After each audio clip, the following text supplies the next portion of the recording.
Okay, so if you're managing diabetes, you've probably heard it a million times, right? Eat your vegetables. It sounds like the safest advice on the planet. But what if I told you that some of those so-called healthy foods are secretly sending your blood sugar on a roller coaster? Yeah, we're about to find out which ones. I mean, it's an automatic reflex for us, isn't it? We hear the word vegetable, we think healthy. End of story. But when it comes to blood sugar control, well, the reality is just a little more complicated than that. So, back to that question. Are all vegetables good for managing diabetes? The short answer? Nope, not at all. And understanding why might just change the way you look at your dinner plate forever. All right, so what's the deal here? What makes one vegetable a friend and another one, well, a foe? Look, it's not really about good or bad foods. Think of it more like a battle happening inside the vegetable itself. It's a constant tug-of-war between carbohydrates, which push your blood sugar up, and fiber, which tries to keep it all in check. This right here is basically the playbook. On one side, you've got your champions, foods that are low in carbs and packed with fiber. And on the other side, you've got the troublemakers, high in carbs, maybe some simple sugars, and almost no fiber to act as the brakes. This simple framework is going to be our guide for everything else we talk about. So, let's dive into our first group, and this is a big one. We're talking about the starchy vegetables. You know, the ones that are just loaded with carbohydrates. First up, corn. And you can see the problem right away. The balance is just all wrong. For every 21 grams of carbs you get, you're only getting a measly 2 grams of fiber. That's like sending your blood sugar up a super steep hill with brakes that barely work. And it's not just corn either. Peas have a very similar story. They look so small and innocent, right? But they're another starchy veggie with that exact same issue, a high carb to fiber ratio. Moderation is absolutely the key here. The potato, a classic comfort food for so many of us. But that comfort comes at a cost. A whopping 30 grams of carbs in just one medium potato. To put that into perspective for you, that's like eating 2 slices of white bread. And if you fry it, it gets even worse. But listen, if you just can't give up potatoes, there's a great tip you can use. The trick is to boil it first. Seriously, this simple step actually helps reduce some of that starch content, making it a little bit safer for your blood sugar before you cook it into your final dish. Now this one is a tricky one, sweet potatoes. A lot of people think they're a safe bet because of their low glycemic index, which is 54. But that's only half the story. The glycemic load is moderate. So what does that actually mean? It means that while it might not spike your sugar instantly, eating too much of it can still put a pretty significant sugar load on your body over time. So, we've covered the starchy vegetables. But starch isn't the only thing you need to watch out for. Some vegetables are just surprisingly high in natural sugar.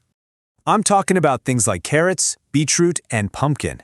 Now, don't get me wrong, they're packed with vitamins, but they also have a really sweet side. That natural sweetness comes from sugar, and if you eat too much, or even worse, if you juice them, you're essentially getting a rush of sugar that can definitely spike your glucose. Of course, vegetables don't exist in a vacuum. They're usually part of a much larger meal. So let's take a quick look at some of their common companions that can also cause problems. You know, people often think vegetable juice is a health food free pass, but when you juice a vegetable, you strip out one of the most important parts, the fiber.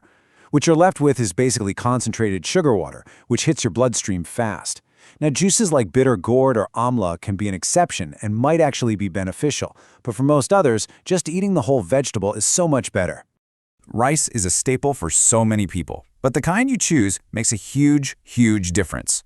White rice is essentially stripped of all its fiber, leaving you with a fast-acting carb that spikes your blood sugar. Brown rice and quinoa, on the other hand, keep their fiber intact, which acts more like a slow-release mechanism for those carbs. In fact, the source material for this is very direct on this point. While there are ways to make rice a little bit safer, the strongest recommendation for diabetics is to simply try to avoid it, and maybe opt for a substitute like quinoa instead. And then there's white bread. It might not taste sweet, but to your body, it's pretty much the same as eating sugar. It's made from refined starch, it has virtually zero fiber, and it's often loaded with hidden sugars and unhealthy fats. Okay, I know. We've gone through a lot of don'ts. We've talked about corn, potatoes, white rice. It might feel like the list of forbidden foods is getting a little long, but hang on, because here comes the most important part of this entire explainer. See, the answer isn't to banish these foods from your life forever. It's about one simple rule, the 10% rule. This number is the magic key that lets you enjoy these foods without that dreaded blood sugar spike. This shows you exactly how it works. You can still have your potatoes or your corn just as long as they only take up about 10% of your plate. The other 90%, that should be filled with low-carb, high-fiber foods. That is the secret to keeping your blood sugar stable. So the big takeaway is this: context is everything. Eating a large bowl of corn all by itself is a problem. But having a small spoonful of corn as part of a large salad with lean protein and tons of leafy greens, that's a completely different story. Ultimately, managing your diet for diabetes isn't about creating some long list of forbidden foods that just causes stress and fear. It's about empowering yourself with knowledge so you can make smart, balanced choices. So it's not about fearing food, it's about understanding it. It's not about a long list of complicated rules, it's about a simple ratio. The real question is, now that you know the 10% rule, what are you going to do with the other 90% of your plate?